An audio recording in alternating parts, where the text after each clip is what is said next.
কি রে রায়ন, জীবনে মানুষ কত সফল হচ্ছে, আমরা কি সফল হবো না?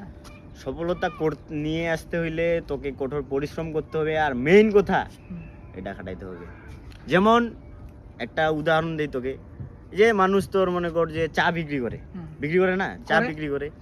এখন এটা দুধ চা বিক্রি করে, গরু থেকে আগে দুধ ছেঁকে, দুধটা ছেঁকে পাতিলে নেয়, তারপর দোকানে গিয়ে কত কি সামগ্রী লাগে, এই চা গ্লাস লাগে, চা পাতি লাগে, কত কি লাগে সামগ্রী, ওইগুলা নিলি চা ইয়ে করলি।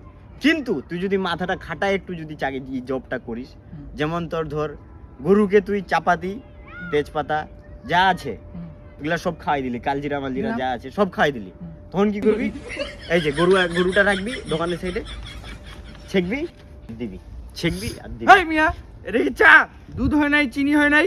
আরে ছেলে বলে কি রে, দুধ চিনি বলে কিছুই হয় নাই। তো প্রথমে ব্রেকফাস্ট দিয়ে রে, মার ওকে।